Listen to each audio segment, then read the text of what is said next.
Last time we discussed about adequate antibiotic in patients with sepsis and septic shock. Now we will discuss about appropriate antibiotic. So on behalf of Essentials of Acute Care and Saving Lives, I, Dr. Sunil Garg, welcomes you all. This is an educational platform for all those who are interested in critical care. Here we will discuss why appropriate antibiotic is necessary and how it is being prescribed initially. It has been seen that patient survival may decrease as much as fivefold for septic shock patients who are being treated with the empiric regime that fails to cover the offending pathogen. It means if the initial antibiotic is not covering the offending pathogen, the patient chances of survival may decrease. So, how it is being done? Empiric regime should err on the side of over-inclusiveness. It means multi-drug therapy is often given to ensure a sufficiently broad spectrum of empiric coverage initially.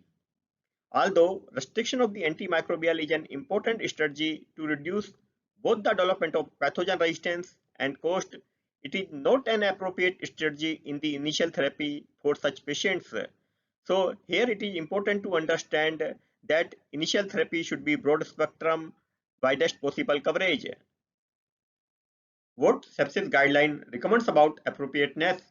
It recommends empirical antimicrobial should have broad spectrum of the coverage to cover the likely pathogens, and empirical antimicrobial therapy should be narrowed once pathogen identification and sensitivities are established. Here we will consider what factors should be under consideration while deciding appropriate antibiotic. The choice of the empiric antibiotic depends on complex issues related to patient history, clinical status, and local epidemiological factors. So, what factors should be considered?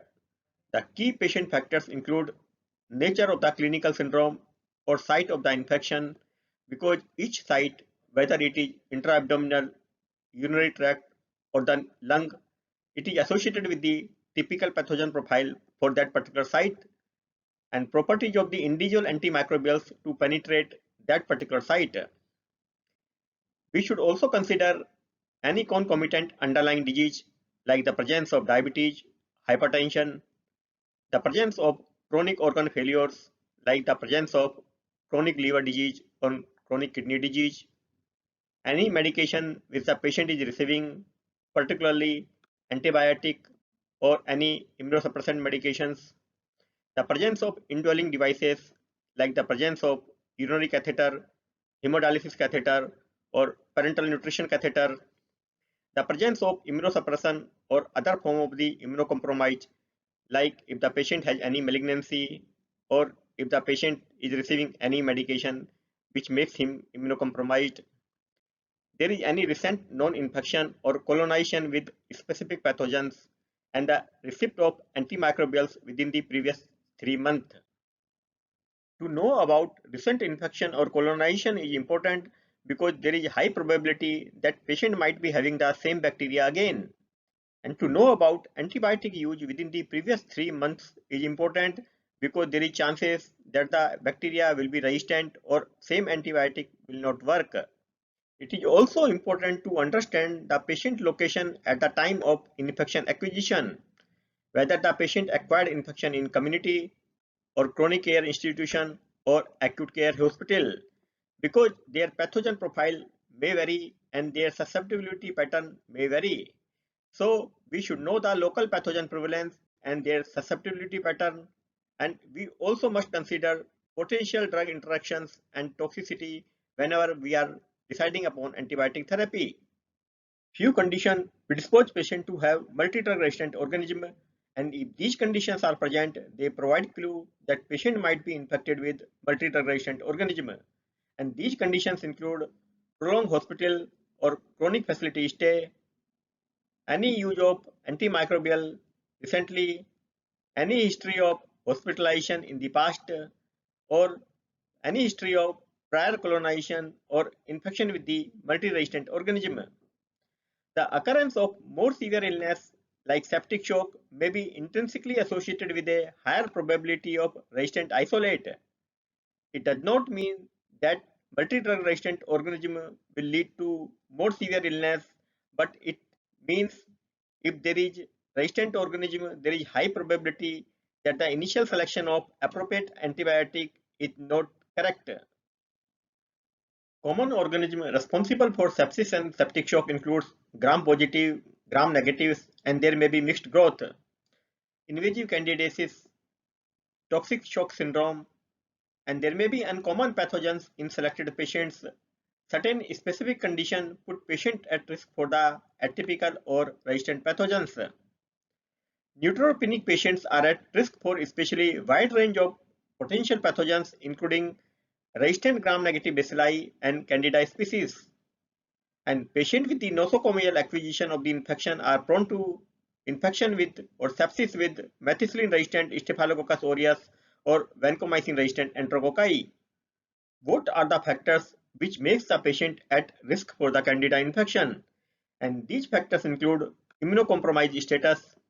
Among immunocompromised status, it includes patient with the neutropenia, patient who are on chemotherapy, patient with the transplant, and patient with the diabetes mellitus, chronic liver, and renal failure. Patient with the prolonged invasive vascular devices, which consist of hemodialysis catheter or central venous catheter.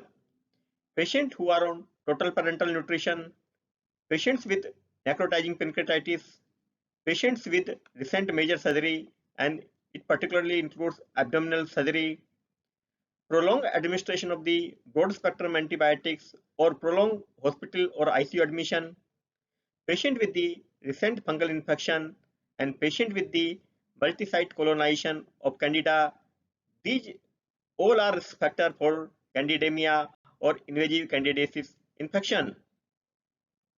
At the beginning of this talk, we discussed about initial appropriate empiric antibiotic therapy and it should err on the side of over-inclusiveness.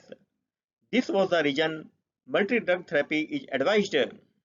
But once you have organism identification and sensitivity report with you, antibiotic should be narrowed down and this is what we call antibiotic de-escalation. In case of multi-drug therapy, antibiotic de-escalation is easier to do. For example, if the patient is growing gram-negative, so any antibiotic which was started as a empiric therapy against gram-positive or fungus can be stopped. But in case of combination therapy, there is no consensus exist regarding de-escalation of antibiotic therapy. While substantial consensus on the need for the early de-escalation of combination therapy exists, agreement is lacking on precise criteria for triggering de-escalation. So different approaches used for de-escalation whenever combination therapy are given includes on the basis of clinical progress and it is assessed on the basis of shock resolution, decrease in the vasopressor requirement. Another criteria includes infection resolution as indicated by the biomarkers, especially procalcitonin. And third approach is relatively fixed duration of combination therapy.